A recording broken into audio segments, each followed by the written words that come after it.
अस्सलाम वालेकुम, मैं हूं रेहान तारिक और आप देख रहे हैं दस्तक। बानी पीटीआई की फ्रस्ट्रेशन मुसलसल बढ़ती ही चली जा रही है क्योंकि सियासी गेम उनके हाथ से निकलती हुई महसूस हो रही है। एक तरफ नैब तरमीम केस में बानी पीटीआई के खिलाफ फैसला आया और अदालत ने इस केस को लेकर उनकी नीयत पर सवाल उठाया। दूसरी जानिब गुज़श्ता रोज DGISI की मीडिया टॉक जिसमें उन्होंने बानी पीटीआई के मिलिट्री ट्रायल का भी इंदिया दिया, उस पर भी बानी पीटीआई खासे सीख पा है। बल्कि अगर ये कहा जाए कि औसान खता हो रहे हैं तो ये कहना शायद गलत नहीं होगा। यानी बानी पीटीआई के लिए चारों तरफ से मुश्किलें हैं कि बढ़ती ही चली जा रही हैं। ऐसे में उनकी फ्रस्ट्रेशन और गुस्से का लेवल भी बढ़ता चला जा रहा है। जाहिर है जब दलील ना बचे तो फिर गुस्से की सूरत में ही सारी फ्रस्ट्रेशन निकाली जाती है और यही काम बानी पीटीआई कर रहा है। और अब वो धमकियों पर उतर आए हैं। आज बानी पीटीआई तोशाखाना रेफरेंस केस की समाअत के दौरान अपनी नशस्त से उठे और नैब के तफ्तीशी अफसर के पास जा पहुंचे। बानी पीटीआई ने नैब के तफ्तीशी अफसर मोहसिन हारून जो डेप्यूटी प्रोसिक्यूटर नैब है उनसे कहा कि तुमने जो केसेस बनाए हैं तुम्हारी वजह से मेरी बेगम जेल में है, जब बाहर निकलूंगा तो तुम्हें और चेयरमैन नैब को नहीं छोड़ूंगा। अब अदालत की समाअत के दौरान बानी पीटीआई ने खुलेआम तफ्तीशी अफसर को धमकी दी। यानी बानी पीटीआई इस कदर बोखलाहट का शिकार है कि कानून नाफिज करने वाले इदारों को हिरासत करने पर उतरा है। बानी पीटीआई को यकीनी तौर पर यह गुस्सा अदालत के फैसले पर भी। सिर्फ यही नहीं बल्कि बानी पीटीआई ने कल DGISPR की प्रेस टॉक पर भी रद्द-ए-अमल दिया है। बानी पीटीआई ने आज मीडिया को करते हुए कहा कि जनरल फैज जब भी मिलने आता था वो जनरल रिटायर्ड बाजवा की इजाजत से आता था क्योंकि ISI चीफ आर्मी चीफ के मातहत होता है। उनका कहना था कि जनरल फैज जब मुझसे मिलता था तो वो हर चीज बाजवा को रिपोर्ट करता था। उसके बावजूद जनरल बाजवा को ट्रायल से बाहर रखा हुआ है क्योंकि रिजीम चेंज उसने किया था। जनरल बाजवा को इंक्वायरी से बाहर रखना भी बदनीयती है और जनरल बाजवा के बगैर जनरल फैज का ट्रायल भी बदनीयती पर मबनी है। बाजवा को ट्रायल में शामिल किया जाए तो सारे भेद खुल जाएंगे। बानी पीटीआई ने मजीद कहा कि अली अमीन गंडापुर के खिलाफ कुछ लोग पार्टी के अंदर साजिशें कर रहे हैं। पार्टी को कहता हूं कि अली अमीन गंडापुर को अंडरमाइन ना करें, मैं अली अमीन गंडापुर के साथ खड़ा हूं। अब बानी पीटीआई के इस बयान में बड़े तजादात हैं। बानी पीटीआई तो ये कहा करते थे कि वो ताकतवर वजीर आजम है, ये कहा करते थे कि आर्मी चीफ और DGISI उनकी तवक्को के खिलाफ काम करेगा तो उनसे इस्तीफा लेंगे। लेकिन अब बानी पीटीआई कह रहे हैं कि फैज हमीद उनके कंट्रोल में नहीं थे, वो जनरल बाजवा को जवाब दे थे। अगर ऐसा था तो फिर बानी पीटीआई मजबूत नहीं बल्कि कमजोर वजीर आजम थे। वो बेबस वजीर आजम थे कि उनके मातहत अफसर उनकी बात ही नहीं सुन रहे थे। दर हकीकत बानी पीटीआई फैज हमीद से अपने गठ जोड़ के इल्ज़ाम की नफ़ी कर रहे हैं। लेकिन ये तो हकीकत है कि बानी पीटीआई के रिटायरमेंट के बाद भी जनरल फैज हमीद से राब्ते रहे और उनकी पार्टी के अपने अंदर के रहनुमा आमिर डोगर हों, रऊफ हसन हों, वो इस बात को तस्लीम कर रहे हैं कि रिटायरमेंट के बाद भी उनके जनरल फैज हमीद से राब्ते थे। अब बानी पीटीआई के अपने लोग ये कह रहे हैं कि रिटायरमेंट के बाद भी जनरल फैज हमीद उनसे राब्ते में थे। अब सवाल ये है कि ये राब्ता क्यों था और किसके लिए था। इससे तो इस इल्ज़ाम को तक़वियत मिल रही है कि सियासी मैदान में बानी पीटीआई और फैज हमीद का गठजोड़ चल रहा था। अब यही वजह है कि बानी पीटीआई की मिलिट्री ट्रायल की बातें भी हो रही। ख्वाजा आसिफ कहते हैं कि बेशक आप सिविलियन हो लेकिन किसी फौजी के साथ मिलकर प्लान करें और उसका टारगेट भी फौज हो और उसका जो बेसिक नॉलेज है वो भी उन्होंने ही प्रोवाइड किया हो और मकासद आपके पूरे होते हों। यह अलग बात है कि बेनिफिशरी दोनों होंगे।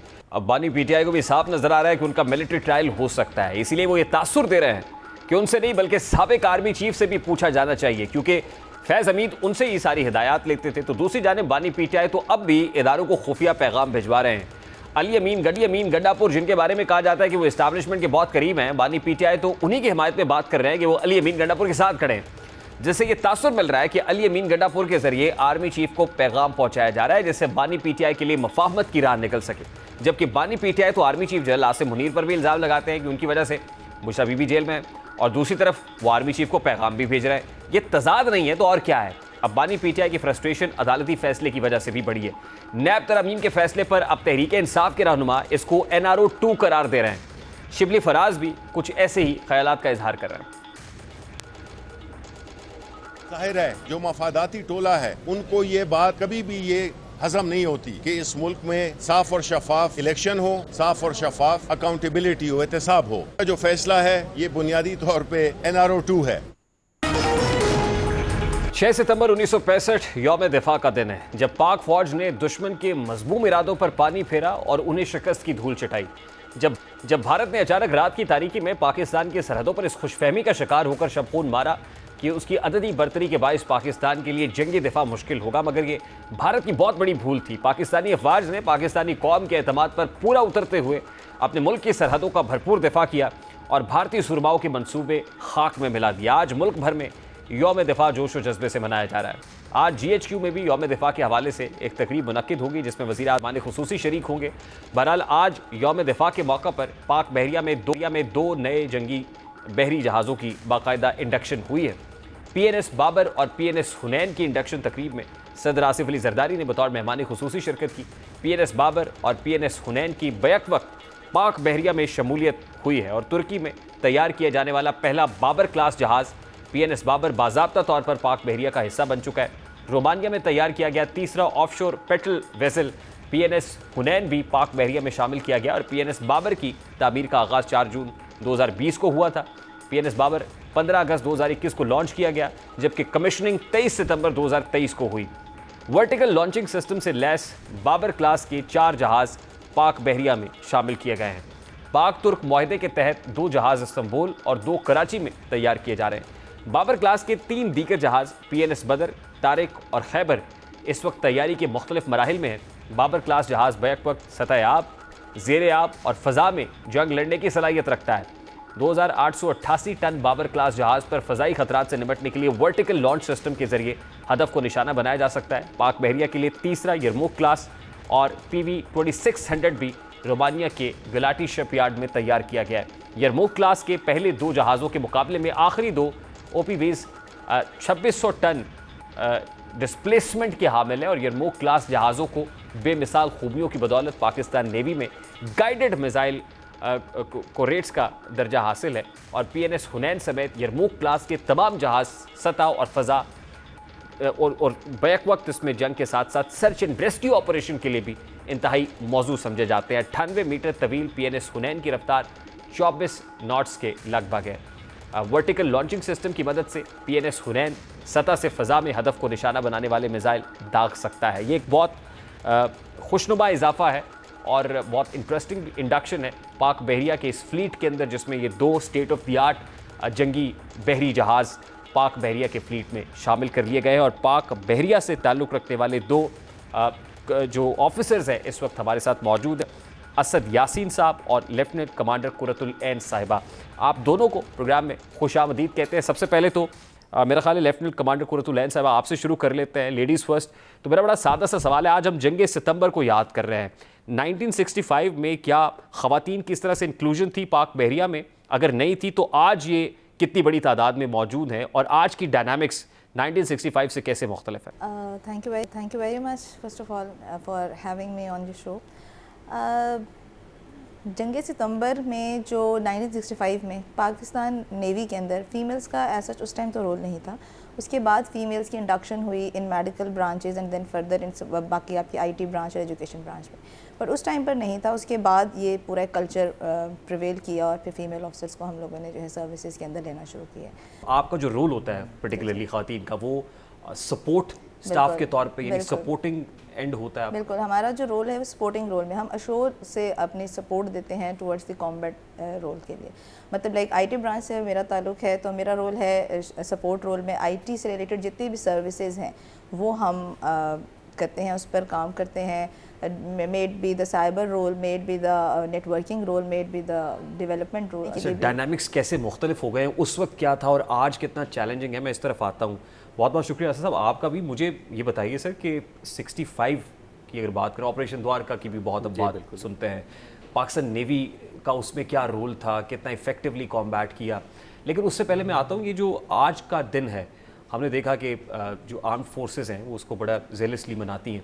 नेवी किस तरह से इसको सेलिब्रेट करती है? पाकिस्तान नेवी में क्या हो रहा होता है? बिस्मिल्लाहिर्रहमानिर्रहीम। First of all thank you Rihan for having me here. आज का दिन 6 सितंबर का दिन पाकिस्तान आर्म्ड फोर्सेस तीनों अफवाज के लिए बहुत अहमियत का हामिल है, क्योंकि आज का दिन हमें याद दिलाता है कि कैसे हमारे जो वेटरन्स हैं, हमारे आबा अजदाद हैं, उन्होंने ये जंग 1965 की लड़ी और दुश्मन जो कि तादाद में हमसे कई गुना ज़्यादा था उसको एक पीछे हटने पे मजबूर किया और अपने मुल्क का, अपनी सरहदों का, बेशक वो ज़मीनी सरहदें हों, फ़िज़ाई हों या बहरी सरहदें हों, उनका बड़े अच्छे तरीके से दिफा किया। सर ऑपरेशन द्वारका की बहुत ज़्यादा बात हमने सुनी है और बहुत सेलिब्रेटेड किस्म का ऑपरेशन है पाकिस्तान नेवी के अंदर। ये ऑपरेशन द्वारका है क्या, बुनियादी तौर पर पाकिस्तान नेवी ने क्या रोल प्ले किया था इसमें? 1965 की जंग में जो ऑपरेशन द्वारका किया गया वो एक ऑफेंसिव नेवल ऑपरेशन जो हैं दुनिया में जितने भी इससे पहले हुए उनमें एक तारीख का हिस्सा बन गया।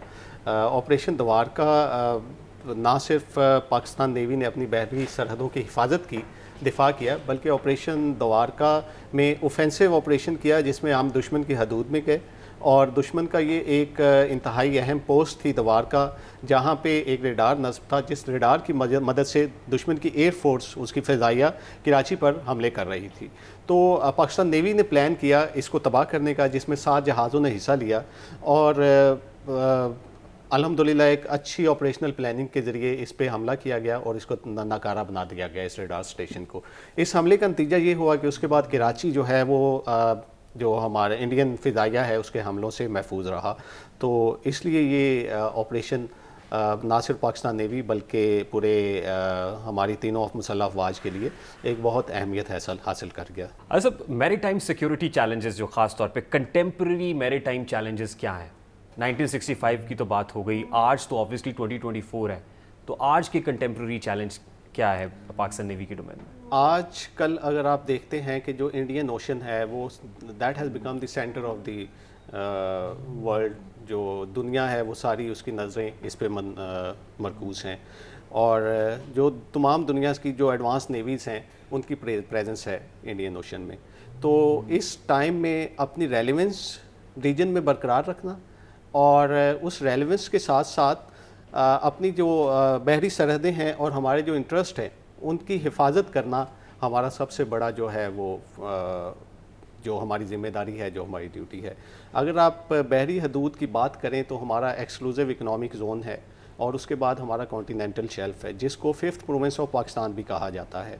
तो अल्हम्दुलिल्लाह ये पूरा जो एरिया है वो जो ऑयल हो गया, बाकी जो हमारी मादनियात है, फ़िश है, जो नेचुरल रिसोर्सेज हैं उससे माला माल है।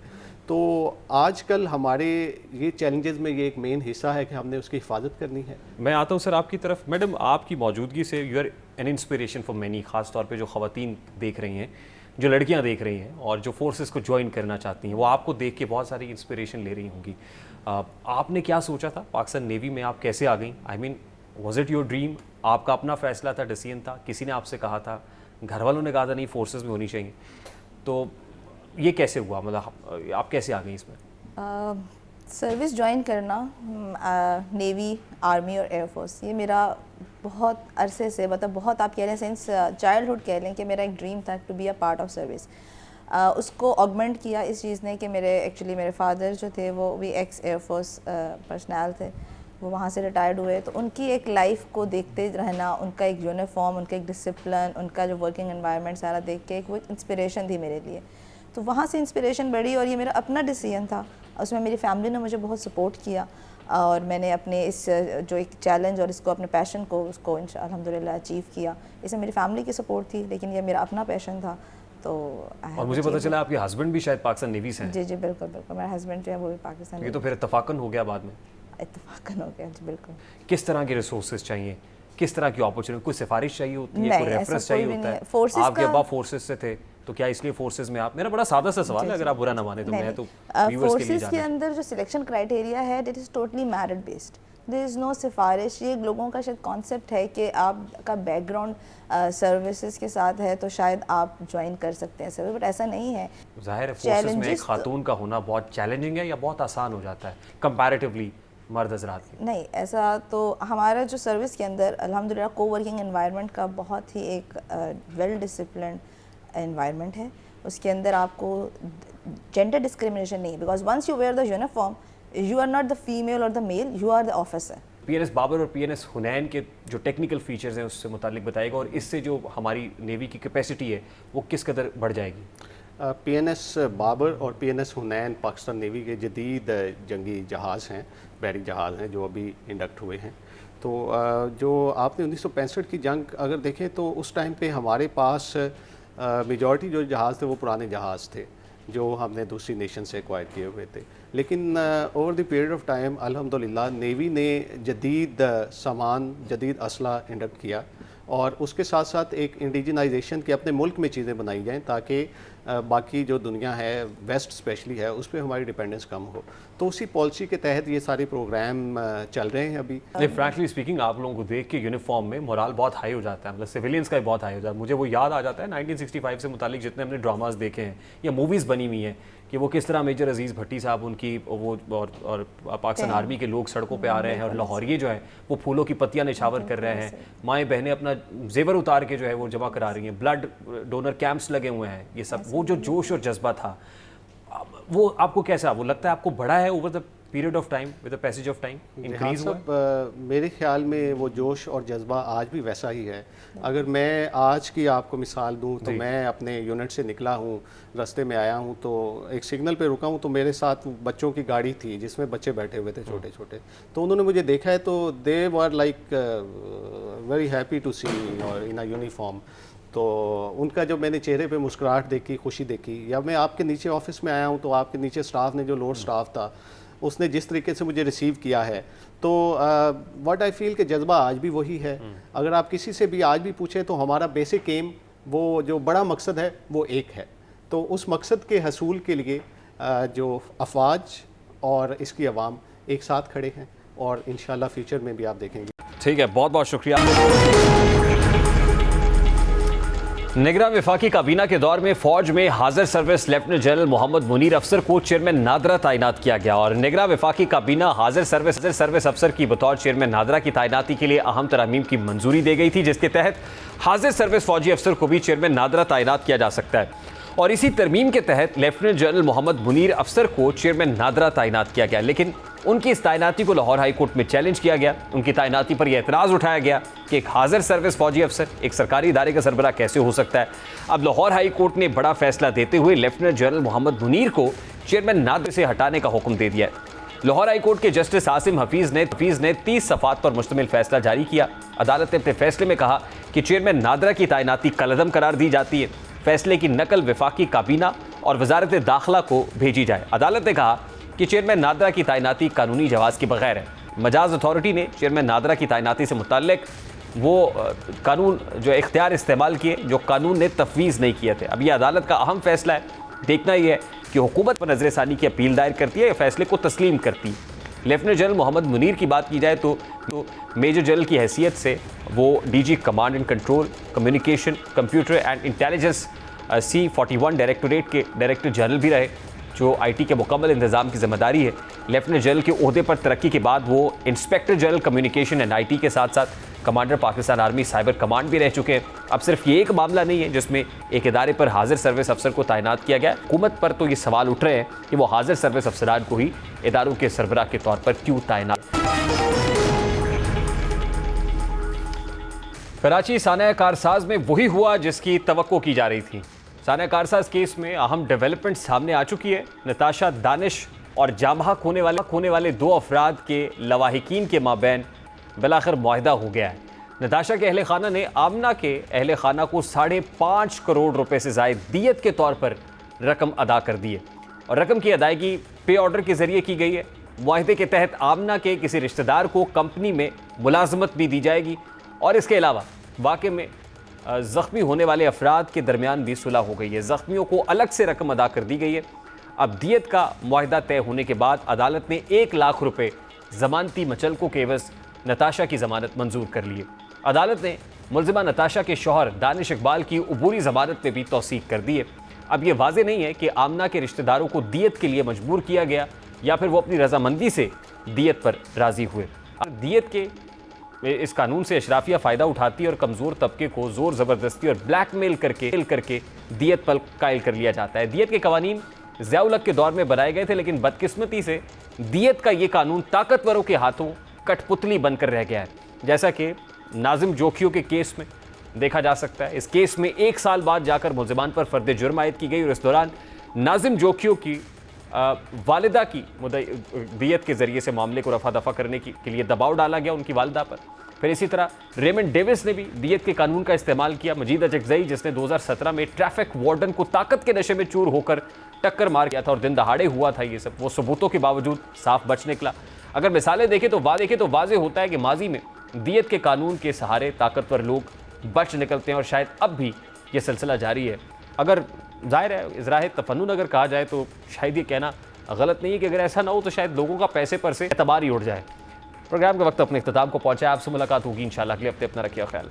अल्लाह हाफ़िज़।